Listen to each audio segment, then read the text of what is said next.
নির্বিচার বোমাবর্ষণ, বিমান থেকে ফেলা গোলার আঘাতে ধসে পড়ছে আবাসিক ভবন, হতাহত হচ্ছেন নিরীহ ফিলিস্তিনিরা। উপত্যকার মধ্যাঞ্চলীয় শহর দেইর আল বালাহ থেকে বাসিন্দাদের সরে যেতে নির্দেশ দেওয়ার কয়েক ঘন্টা পরই সেখানে বোমা ফেলে নেতানিয়াহু বাহিনী। হামলা চালানো হয় দক্ষিণাঞ্চলের খান ইউনিস শহরের শরণার্থী শিবিরেও। এতে নিহত হয়েছেন সাংবাদিক সহ বেশ কয়েকজন।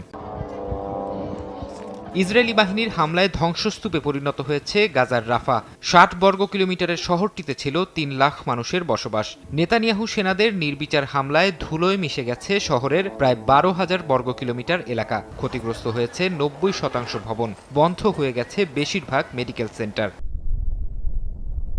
এদিকে অবরুদ্ধ গাজা থেকে ইসরায়েলের রকেট হামলা চালিয়েছে ফিলিস্তিনের স্বাধীনতাকামী সংগঠন হামাস। রোববার স্থানীয় সময় রাতে ইসরায়েলের দক্ষিণাঞ্চলে চালানো এই হামলায় ক্ষয়ক্ষতির খবর পাওয়া গেছে। এছাড়া হতাহত হয়েছেন কয়েকজন। গাজায় চলমান ধ্বংসযজ্ঞ ও প্রাণহানির প্রতিবাদে বিশ্বজুড়ে সোমবার ধর্মঘটের ডাক দিয়েছে ফিলিস্তিনপন্থী কয়েকটি সংগঠন। কর্মসূচির নাম দেয়া হয়েছে স্ট্রাইক ফর গাজা। এতে সংহতি জানিয়েছে বিশ্বের বিভিন্ন দেশের শিক্ষার্থী, ন্যায় বিচার ও মানবাধিকার নিয়ে সোচ্চার আন্তর্জাতিক প্ল্যাটফর্মগুলো।